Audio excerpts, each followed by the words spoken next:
जय हिंद प्यारे विद्यार्थियों, ज्ञानविधि हिमालय क्लासेस में आपका स्वागत है।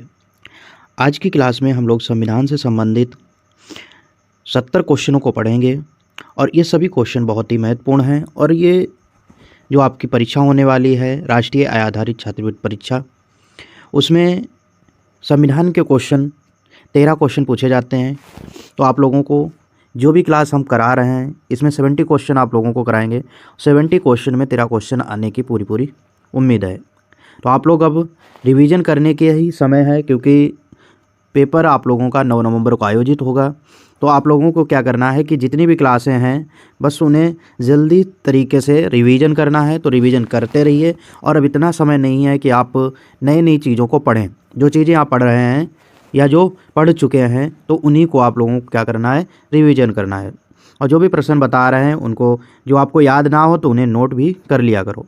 जैसे आज का पहला क्वेश्चन है कि संविधान दिवस आज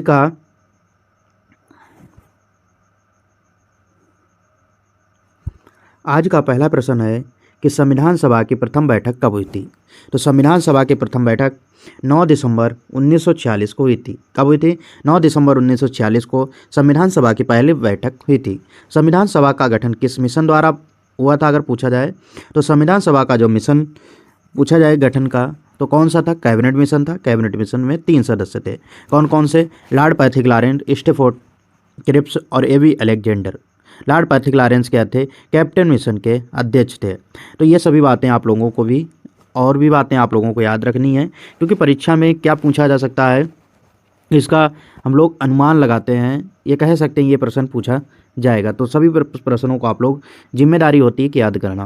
क्वेश्चन नंबर 2 है। क्वेश्चन नंबर 2 में कहा गया है कि संविधान सभा के अस्थायी अध्यक्ष के रूप में किसे नियुक्त किया गया था। तो संविधान सभा का अस्थायी अध्यक्ष किसे चुना गया था? ऑप्शन नंबर बी, डॉक्टर सच्चिदानंद सिन्हा।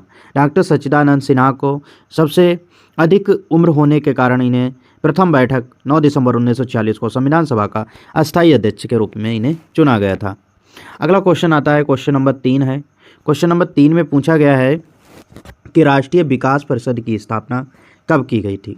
राष्ट्रीय विकास परिषद की स्थापना कब की गई थी? 1952। कब? 1952 में की गई थी। क्वेश्चन नंबर 4 है कि संविधान सभा के स्थायी अध्यक्ष कौन थे। तो संविधान सभा के स्थायी अध्यक्ष कौन थे? Option number C, doctor Rajendra Prasad. Doctor Rajendra Prasad क्या हैं? भारत के प्रथम राष्ट्रपति हैं। डॉक्टर राजेंद्र प्रसाद क्या हैं? भारत के प्रथम राष्ट्रपति हैं, जो 24 जनवरी 1950 को संविधान की अंतिम बैठक में राष्ट्रपति बनाए गए थे। तो इतनी बात समझ आ गई कि संविधान सभा के स्थायी अध्यक्ष कौन थे? डॉक्टर राजेंद्र प्रसाद, जो 11 दिसंबर 1946 को बनाए गए थे। और अस्थायी अध्यक्ष की बात करें तो 9 दिसंबर 1946 को डॉक्टर सच्चिदानंद सिन्हा को अस्थायी अध्यक्ष के रूप में चुना गया था। क्वेश्चन नंबर 5 है। क्वेश्चन नंबर 5 में पूछा गया है, क्वेश्चन नंबर 5 में पूछा गया है कि संविधान सभा के अंतिम रूप से संविधान को कब पारित कर दिया गया था। अब ऑप्शन आप लोग देखिए, ऑप्शन में कौन कौन से ऑप्शन दिए गए हैं कि संविधान सभा को पारित कब कर दिया गया था। तो ऑप्शन नंबर ए है 26 जनवरी 1950, 2 अक्टूबर 1949, बी ऑप्शन है 15 अगस्त 1947 और 26 नवंबर 1949। तो 26 नवंबर 1949 को क्या हुआ था? हमारा संविधान लिखकर तैयार हो गया था, जिसको बोलते हैं संविधान अंगीकृत हुआ था। तो 26 नवंबर 1949 को क्या हुआ? संविधान अंगीकृत हुआ। और 26 नवंबर 1949 को संविधान अंगीकृत के रूप में जानते हैं, लेकिन 26 नवंबर को संविधान दिवस के रूप में भी जानते हैं। हमारा संविधान लागू कब हुआ था? 26 जनवरी 1950 को संविधान लागू हुआ। क्वेश्चन नंबर 6 है कि भारतीय संविधान में निष्पक्ष न्यायपालिका तथा न्यायिक पुनर्विलोकन के सिद्धांत किस देश के संविधान से लिए गए हैं। भारत में निष्पक्ष न्यायपालिका तथा न्यायिक पुनर्विलोकन के सिद्धांत को संविधान के किस देश से लिया गया है। अब बात आती है option number C, USA. USA को क्या कहते हैं? अमेरिका कहते हैं। क्या? अमेरिका। अमेरिका से और क्या क्या लिया गया भारत में? अगर बात करें कि प्रस्तावना के विचार की बात करें, प्रस्तावना के विचार कहाँ से लिए गए? अमेरिका से लिए गए। और मौलिक अधिकार कहाँ से लिए गए? तो मौलिक अधिकार अमेरिका से लिए गए। इतनी बात समझ आ गई। क्वेश्चन नंबर 7 देखिए। क्वेश्चन नंबर 7 में कहा गया है, भारतीय संविधान के कुल कितने भागों में बांटा गया है। भारतीय संविधान को कितने भागों में बांटा गया है? 22 भागों में बांटा गया है। 17 भाग में क्या है? राजभाषा। 15 भाग में क्या है? निर्वाचन। भाग नंबर 5 में क्या है संघ, भाग 6 में क्या है राज्य की बात की गई है, और भाग नंबर जो 18 आता है उसमें आपात उपबंध की बात की गई है। भाग नंबर 20 है, भाग नंबर 20 में कहा गया है संशोधन प्रक्रिया के बारे में उल्लेख किया गया है। इतनी बातें समझ आ गई। अब क्वेश्चन नंबर अगला देखिए, क्वेश्चन नंबर जो 8 है, क्वेश्चन नंबर 8 है कि निम्नलिखित में से कौन सा संवैधानिक निकाय नहीं है। तो निम्नलिखित में से कौन सा संवैधानिक निकाय नहीं है? ऑप्शन नंबर सी, राष्ट्रीय विकास परिषद। तो राष्ट्रीय विकास परिषद क्या है? राष्ट्रीय विकास परिषद क्या है?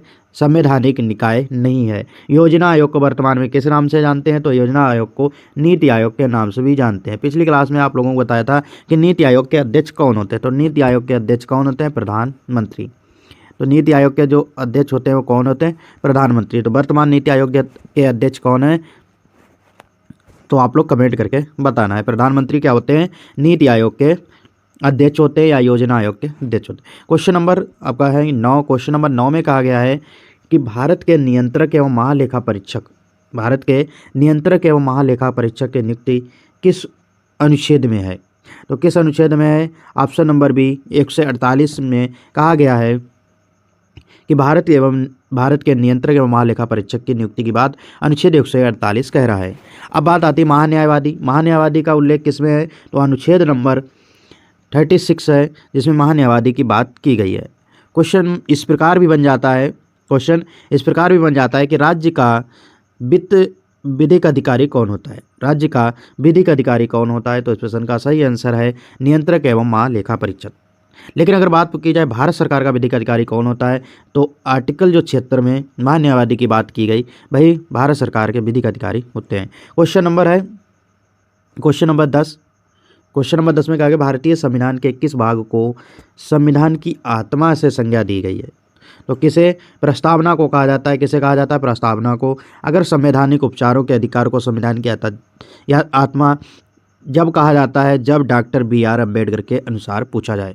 तो डॉक्टर बी.आर. अम्बेडकर के अनुसार पूछा जाएगा, तो इस प्रश्न का सही आंसर होगा ऑप्शन नंबर बी, संवैधानिक उपचारों का अधिकार। अगर संविधान की आत्मा या संविधान की कुंजी पूछी जाए तो इस प्रश्न का सही आंसर होगा ऑप्शन नंबर सी, प्रस्तावना। क्वेश्चन नंबर 11 देखिए, क्वेश्चन नंबर 11 क्या कह रहा है? क्वेश्चन नंबर 11 में कहा गया है कि भारतीय संविधान के अनुसार भारत है प्रभुत्व संपन्न लोकतंत्रात्मक गणराज्य है। क्या है? प्रभुत्व संपन्न लोकतंत्रात्मक गणराज्य है, जो भारतीय संविधान के अनुसार भारत है। क्वेश्चन नंबर 12 देखिए, क्वेश्चन नंबर 12 में पूछा गया है कि राष्ट्रीय ध्वज को संविधान के द्वारा कब स्वीकार किया गया था? राष्ट्रीय ध्वज को संविधान सभा ने कब स्वीकार किया था? तो 22 जुलाई 1947 को क्या हुआ था? 22 जुलाई 1947 को क्या हुआ था कि राष्ट्रीय ध्वज को संविधान सभा ने स्वीकार कर लिया था। क्वेश्चन नंबर है 13 कि संविधान सभा ने राष्ट्रगान को कब स्वीकार किया था? तो संविधान सभा ने राष्ट्रगान को कब स्वीकार किया? 24 जनवरी 1950 को क्या हुआ था कि संविधान सभा ने राष्ट्रगान को स्वीकार कर लिया था। 24 जनवरी 1950 को संविधान सभा की अंतिम बैठक हुई थी। इसी दिन डॉक्टर राजेंद्र प्रसाद को भारत का प्रथम राष्ट्रपति के रूप में चुना गया। क्वेश्चन नंबर 15 है, क्वेश्चन नंबर 14 है, जिसमें कहा गया निम्नलिखित में से किन आधारों पर भारतीय नागरिकता समाप्त हो सकती है? किन आधारों पर नागरिकता समाप्त हो सकती है? नागरिकता का परित्याग करने से, मतलब नागरिकता अपने आप त्यागने से, सरकार द्वारा नागरिकता छीनने से, सरकार अगर ऐसा कोई कार्य किया गया जिसके द्वारा सरकार ने आपकी नागरिकता छीन ली, अन्य देशों की नागरिकता स्वीकार करने से, आप किसी अन्य देश में रहने लगे और वहाँ की नागरिकता आपने स्वीकार कर ली है, तो अपने भारत देश की नागरिकता अपने आप स्वयं खत्म हो जाएगी। तो ऑप्शन नंबर डी है, सभी प्रकार से नागरिकता त्यागी जा सकती है। क्वेश्चन नंबर आता है 15। क्वेश्चन नंबर 15 क्या कह रहा है कि संविधान की प्रस्तावना में पंथनिरपेक्ष, समाजवादी और अखंडता शब्दों को संवैधानिक संशोधन के द्वारा जोड़ा गया था। हमने आप लोगों को इससे पहले की क्लास में बताया था कि 42वें संविधान संशोधन 1976 के द्वारा 42वें संविधान संशोधन 1976 में प्रस्तावना में 3 शब्दों को जोड़ा गया था, पंथनिरपेक्ष, समाजवादी और अखंडता। प्रस्तावना में ये कहा गया है कि प्रस्तावना के मूल ढांचे में परिवर्तन नहीं हो सकता है, बल्कि उसमें नए शब्दों को जोड़ा जा सकता है। तो प्रस्तावना में कितनी बार संशोधन हुआ? एक बार। कब? 42वें संविधान संशोधन 1976 में हुआ था। तो इस प्रश्न का ऑप्शन नंबर बी बिल्कुल सही है। क्वेश्चन नंबर 16 देखिए, क्वेश्चन नंबर 16 क्या कह रहा है कि अनुच्छेद 368 संसद को कौन सी शक्ति प्रदान करता है। तो अनुच्छेद 368 में संशोधन की बात की गई है। किसकी? संशोधन की बात की गई है। और अगर भाग की बात करें तो भाग नंबर 20 है, जहाँ पे संशोधन का प्रावधान किया गया है। संशोधन प्रक्रिया कहाँ से ली गई है? तो संशोधन प्रक्रिया दक्षिण अफ्रीका से ली गई है। कहाँ से? दक्षिण अफ्रीका से ली गई। इस बात को भी आप लोग ध्यान रखना है। क्वेश्चन नंबर आता है 17। क्वेश्चन नंबर देखिए, क्वेश्चन नंबर 17 है कि मूल अधिकारों का संरक्षक किसे कहा जाता है। मूल अधिकारों का संरक्षक किसे कहा जाता है? ऑप्शन नंबर ए सर्वोच्च न्यायालय। तो सर्वोच्च न्यायालय को मूल अधिकारों का सुरक्षा कवच भी कहा जाता है। ये आर्टिकल किसमें? आर्टिकल 32 में बताया गया है। आर्टिकल 32 में मूल अधिकारों को सुरक्षा कवच किसे कहा जाता है? सर्वोच्च न्यायालय को कहा जाता है। इतनी बात क्लियर है? ठीक। अब क्वेश्चन नंबर है 18। क्वेश्चन नंबर 18 में कहा गया संपत्ति का अधिकार है एक प्रकार का। संपत्ति का अधिकार जो है वो क्या है? संपत्ति का अधिकार अब क्या है? विधिक अधिकार है। कैसा है? विधिक अधिकार है। पहले क्या था? एक संपत्ति का अधिकार मौलिक अधिकार था। 19 का एफ और 31 इन दोनों को समाप्त करके अब क्या कर दिया गया है? इसे 300A में सम्मिलित कर लिया गया है। किसमें? 300A में सम्मिलित कर दिया गया है, जो अब क्या है? विधिक अधिकार है, कानूनी अधिकार है। और ये 301 किस भाग में आता है? तो भाग किसमें? 12 में सम्मिलित किया गया, भाग 12 में। क्वेश्चन नंबर 19 है। क्वेश्चन नंबर 19 क्या कह रहा है कि भारतीय नागरिकों को प्राण एवं देह की स्वतंत्रता का संरक्षण किस अनुच्छेद के द्वारा प्राप्त होता है। तो किस अनुच्छेद के द्वारा प्राप्त होता है? अनुच्छेद नंबर 21 के द्वारा प्राप्त होता है। क्वेश्चन नंबर 20 है। क्वेश्चन नंबर 20 में कहा गया निम्नलिखित में से किस अनुच्छेद के द्वारा 6 से 14 वर्ष के बच्चों को के लिए शिक्षा का अधिकार मूल अधिकार माना गया है। ऑप्शन नंबर सी है 21 के ए में कहा गया है कि 6 से 14 वर्ष तक के बच्चों के शिक्षा का अनिवार्य की बात की गई है। ऑप्शन नंबर सी बिल्कुल सही आंसर है। ये जो 21A को कब जोड़ा गया था? तो 86वें संविधान संशोधन 2002। कहीं कहीं पे आप लोगों को 2003 भी आंसर मिलेगा। तो दोनों जो भी ऑप्शन में हो उस आधार पे आप लोग लगा सकते हैं।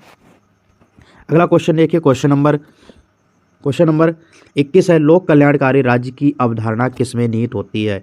तो किसमें निहित होती है? ऑप्शन नंबर बी राज्य के नीति निर्देशक तत्व। राज्य के नीति निर्देशक तत्व कहाँ से लिए गए हैं? तो इस प्रश्न का सही आंसर होगा आयरलैंड। कहाँ से लिए गए हैं? आयरलैंड से लिए गए हैं। और राज्य के नीति निर्देशक तत्व किस आर्टिकल से किस आर्टिकल तक है? तो 36 से आर्टिकल 51 तक है। क्वेश्चन नंबर आता है 22। क्वेश्चन नंबर 22 से कह रहा है कि नीति निर्देशक सिद्धांत क्या है।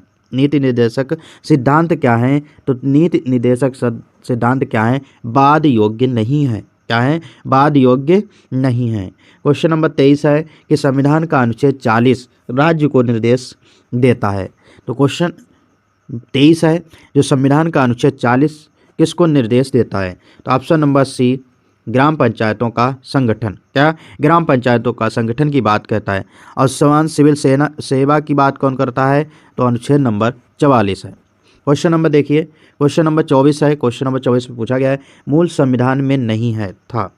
भारतीय मूल संविधान में नहीं था। क्या नहीं थे? मौलिक कर्तव्य नहीं थे। क्या थे? मौलिक कर्तव्यों को मूल संविधान में सम्मिलित नहीं किया गया। तो 42वां संविधान संशोधन 1976 के द्वारा भारतीय संविधान में मौलिक कर्तव्यों को सम्मिलित किया गया। कितने सम्मिलित किए गए थे? 10 किए गए थे। और किस समिति द्वारा? तो सरदार स्वर्ण सिंह समिति के द्वारा सम्मिलित किया गया था। कौन सा समिति? सरदार स्वर्ण सिंह समिति, जिसके द्वारा 10 मूल कर्तव्यों को सम्मिलित किया गया है। वर्तमान में मूल कर्तव्यों की संख्या कितनी है? 11 है, जो 86वें संविधान संशोधन 2002 के द्वारा जोड़ा गया था। अगला क्वेश्चन देखिए, क्वेश्चन नंबर 25 है। क्वेश्चन नंबर 25 है कि भारतीय संविधान में उल्लिखित मूल कर्तव्य किस देश से लिया गया है। तो क्या क्वेश्चन पूछा गया है कि मूल कर्तव्य किस देश से लिया गया है? तो इस प्रश्न का सही आंसर है ऑप्शन नंबर ए रूस से। क्या लिया गया है? मूल कर्तव्यों को रूस से लिया गया है। क्वेश्चन नंबर बात आती है 26 की। क्वेश्चन नंबर 26 देखिए आप लोग क्या कह रहा है। क्वेश्चन नंबर 26 में पूछा गया है कि 86वां संविधान संशोधन संबंधित है। तो हमने आपको बताया 86वां संविधान संशोधन 6 वर्ष से 14 वर्ष तक के बच्चों को निःशुल्क शिक्षा की बात करता है। तो किसके? 6 से 14 वर्ष तक के बच्चों को निःशुल्क शिक्षा का बात करता है। अब बात आती है क्वेश्चन नंबर 27 की। क्वेश्चन नंबर 27 में क्या पूछा गया है? क्वेश्चन नंबर 27 में पूछा गया है कि संविधान के मूल कर्तव्यों को किस की अनुशंसा के आधार पर शामिल किया गया है। तो ऑप्शन नंबर सी सरदार स्वर्ण सिंह समिति के द्वारा मौलिक कर्तव्यों को संविधान में जोड़ा गया है। क्वेश्चन नंबर 28 देखिए, क्वेश्चन नंबर 28 में पूछा गया है निम्नलिखित में से किसमें भारतीय संघ की शक्ति निहित है। तो किसमें निहित है, तो ऑप्शन नंबर सी राष्ट्रपति में निहित है। अब बात आती है क्वेश्चन नंबर 28 की। तो क्वेश्चन नंबर 28 देखिए, किसमें भारतीय संघ की शक्ति निहित है, तो ये तो आप लोगों को पता ही है, ऑप्शन नंबर सी राष्ट्रपति। क्वेश्चन नंबर 29 देखिए कि वह राष्ट्रपति के निर्वाचक मंडल में शामिल हैं। राष्ट्रपति के निर्वाचक मंडल में शामिल हैं, तो राष्ट्रपति के निर्वाचक मंडल में कौन सम्मिलित होते हैं, ऑप्शन नंबर सी है संसद के दोनों सदनों के निर्वाचित सदस्य तथा राज्यों की विधानसभाओं के निर्वाचित सदस्य सम्मिलित होते हैं। अब बात आती है क्वेश्चन नंबर 30 की। क्वेश्चन नंबर 30 में पूछा गया है कि 73वां संविधान संशोधन किससे संबंधित है, तो पंचायती राज्य से संबंधित है। किससे, पंचायती राज्य से संबंधित है। क्वेश्चन नंबर 31 देखिए, क्वेश्चन नंबर 31 में कहा गया है वित्त आयोग के गठन का प्रावधान किस अनुच्छेद में है। तो वित्त आयोग के गठन का प्रावधान है ऑप्शन नंबर ए 280 आर्टिकल में। तो 280 आर्टिकल में क्या कहा गया है, वित्त आयोग के गठन की बात कही गई है। अब क्वेश्चन आता है 32 नंबर। क्वेश्चन नंबर 32 में क्या पूछा गया है कि राष्ट्रपति के पद चुनाव के लिए कौन सी विधि अपनाई जाती है। तो अनुपातिक विधि अपनाई जाती है, एकल संक्रमणीय विधि भी अपनाई जाती है, परिच्छेद विधि अपनाई जाती है। तो इस प्रश्न का सही आंसर है ऑप्शन नंबर डी। अगला क्वेश्चन है कि क्वेश्चन नंबर 33 में पूछा गया है कि दल बदल से संबंधित कानून का उल्लेख किस अनुसूची में किया गया है। तो दल बदल अनुसूची कौन सी है, ऑप्शन नंबर सी 10वीं अनुसूची है। 9वीं अनुसूची किससे संबंधित है, संपत्ति से संबंधित है, संपत्ति अधिग्रहण की विधियों से संबंधित है। और 8वीं अनुसूची भाषा से संबंधित और 11वीं अनुसूची पंचायती राज से संबंधित है। क्वेश्चन नंबर 34, राष्ट्रपति पर महाभियोग का आरोप संसद के किस सदन द्वारा लगाया जा सकता है। तो संसद के किसी भी सदन द्वारा लगाया जा सकता है, संसद के किसी भी सदन द्वारा लगाया जा सकता है। महाभियोग प्रक्रिया किस आर्टिकल में है, तो आर्टिकल नंबर 61 में महाभियोग प्रक्रिया है जिसके द्वारा राष्ट्रपति को उसके पद से हटाया जा सकता है। क्वेश्चन नंबर आते हैं 35। क्वेश्चन नंबर 35 देखिए क्या कह रहा है कि संविधान के किस अनुच्छेद के आधार पर देश में वित्तीय आपात की घोषणा की जाती है। तो किस अनुच्छेद के द्वारा वित्तीय आपात की घोषणा की जाती है, तो अनुच्छेद नंबर 360 में वित्तीय आपात का प्रावधान किया गया है। तो अनुच्छेद नंबर जो 352 है इसमें राष्ट्रीय आपात का उपबंध है। किसका, राष्ट्रीय आपात का उपबंध है। अगर बात करें 356, तो 356 में राष्ट्रपति शासन की बात की गई है। क्वेश्चन नंबर देखिए 36 नंबर क्वेश्चन है। क्वेश्चन में पूछा गया है कि भारतीय संविधान के अनुसार संघ की कार्यपालिका शक्ति किसमें निहित होती है। तो किसमें निहित होती है, ऑप्शन नंबर ए राष्ट्रपति में। क्वेश्चन नंबर 37 है। क्वेश्चन नंबर 37 में कहा गया है कि उपराष्ट्रपति के निर्वाचन मंडल में शामिल होते हैं। तो उपराष्ट्रपति के निर्वाचन मंडल में कौन कौन शामिल होते हैं, राज्यसभा और लोकसभा के सदस्य होते हैं। और उपराष्ट्रपति को राज्यसभा का सभापति के रूप में भी जाना जाता है। तो पूछा जाए कि राज्यसभा का सभापति कौन होता है, तो इस प्रश्न का सही आंसर होगा उपराष्ट्रपति। कौन होता है, उपराष्ट्रपति होता है। क्वेश्चन नंबर 38 है। क्वेश्चन नंबर 38 में कहा गया है कि उपराष्ट्रपति के बारे में निम्नलिखित में से कौन सा कथन असत्य है। तो कौन सा कथन असत्य है कि बाहर राज्यसभा का सदस्य होता है, बाहर राज्यसभा का सदस्य होता है, ये कथन क्या है, गलत है। ठीक, अगला क्वेश्चन है 39। क्वेश्चन नंबर 39 में कहा गया है, क्वेश्चन नंबर आप लोग 39 देखिए। क्वेश्चन नंबर 39 में कहा गया है संविधान के किस अनुच्छेद के द्वारा राष्ट्रपति को सर्वोच्च न्यायालय में परामर्श मांगने का अधिकार प्राप्त होता है। संविधान के किस अनुच्छेद के द्वारा राष्ट्रपति को सर्वोच्च न्यायालय में परामर्श मांगने का अधिकार होता है। ऑप्शन आपके सामने लिखे हुए हैं। ऑप्शन जैसे है 129, 131, 145 और 143। तो इस प्रश्न का सही आंसर है option number C 143। Question number 40 कह रहा है कि राष्ट्रपति राष्ट्रीय आपात की घोषणा निम्नलिखित में से किन स्थितियों में कर सकती है। युद्ध की स्थिति में, सशस्त्र विद्रोह की स्थिति में, आक्रमण की स्थिति में, या सभी में कर सकती है। तो इस प्रश्न का सही आंसर है ऑप्शन नंबर डी, सभी स्थिति में कर सकती है। क्वेश्चन आता है 41 नंबर। क्वेश्चन नंबर 41 देखिए आप लोग। क्वेश्चन नंबर 41 क्या कह रहा है, क्वेश्चन नंबर 41 में पूछा गया संविधान के किस अनुच्छेद के आधार पर राज्यों में संवैधानिक तंत्र की विफलता पर राष्ट्रपति शासन लगाया जा सकता है। तो राष्ट्रपति शासन किस आर्टिकल के द्वारा लगाया जा सकता है, ऑप्शन नंबर बी है 356। आप लोग हमारे यूट्यूब चैनल के माध्यम से जो तैयारी कर रहे हैं उसका आप लोगों का ग्रुप में टेस्ट भी कराया जाता है। तो आप लोग ग्रुप से जुड़े रहिए, क्योंकि जितनी भी बातें, जितनी भी क्लासें हैं ग्रुप में शेयर की जाती हैं, उनसे संबंधित टेस्ट भी कराए जाते हैं। तो आप लोग अच्छे से पढ़ते रहिए, हमारे चैनल को सब्सक्राइब कर लीजिए, क्योंकि अगर आप चैनल सब्सक्राइब करते हैं तो सबसे पहले वीडियो आपके पास पहुंचती है। और जो भी बच्चे हमारे चैनल के माध्यम से तैयारी करते हैं, सिलेक्शन होता है, तो उनको या उनके घर तक ट्रॉफी व मेडल भेजे जाते हैं। तो आप लोग इसी तरीके से तैयारी करते रहिए। आप लोगों को अगर क्लास में कोई दिक्कत आती है तो आप लोग हमें से संपर्क भी कर सकते हैं। तो ये आप लोग मोबाइल नंबर के माध्यम से आप लोग क्या कर सकते हैं, संपर्क भी कर सकते हैं। अब क्वेश्चन नंबर आता है 42। क्वेश्चन नंबर 42 है, जिसमें कहा गया है कि यदि प्रधानमंत्री या कोई अन्य मंत्री सदन का सदस्य नहीं है तो उस पद पर बने रहने के लिए कितने दिनों के अंदर संसद का सदस्य बनना आवश्यक होता है। तो कितने दिनों के अंदर, 6 माह के अंदर सदस्य बनना आवश्यक होता है। क्वेश्चन नंबर 43 है कि मंत्रिपरिषद सामूहिक रूप से किसके प्रति उत्तरदायी होती है। तो किसके प्रति उत्तरदायी होती है, लोकसभा के प्रति उत्तरदायी होती है। लोकसभा को निम्न सदन कहें या फिर लोअर हाउस कहें या फिर अस्थाई सदन भी कहते हैं इसे, क्योंकि लोकसभा भंग हो जाता है, इस कारण इसे अस्थाई सदन के रूप में भी जानते हैं। क्वेश्चन नंबर 44 आता है, किस उच्च न्यायालय में न्यायाधीशों की संख्या सर्वाधिक है। तो किसमें है, ऑप्शन नंबर सी दिल्ली। तो दिल्ली उच्च न्यायालय में न्यायाधीशों की संख्या क्या है, सर्वाधिक है। क्वेश्चन नंबर आता है 45। क्वेश्चन नंबर 45 में पूछा गया है कि संविधान के अनुसार राज्यसभा की अधिकतम सदस्य संख्या हो सकती है। तो कितनी हो सकती है, 250 हो सकती है, और वर्तमान में कितनी है, 245। तो वर्तमान में कितनी है, 245 है, और कितनी हो सकती है, तो option number C 250। Question number आता है 46। क्वेश्चन नंबर 46 में पूछा गया है कि किसी विधेयक को धन विधेयक के रूप में कौन प्रमाणित करता है। किसी विधेयक को धन विधेयक के रूप में कौन प्रमाणित करता है। तो ऑप्शन नंबर बी लोकसभा अध्यक्ष। और धन विधेयक किस सदन में प्रस्तुत किया जाता है, तो लोकसभा में प्रस्तुत किया जाता है। कहाँ प्रस्तुत किया जाता है, लोकसभा में धन विधेयक प्रस्तुत किया जाता है। अगला नंबर देखिए, क्वेश्चन 48 है। क्वेश्चन नंबर 48 में कहा गया है कि संघ राज्य क्षेत्रों का प्रशासन कौन चलाता है। संघ राज्य क्षेत्रों का प्रशासन कौन चलाता है, राष्ट्रपति के द्वारा नियुक्त प्रशासक द्वारा चलाया जाता है।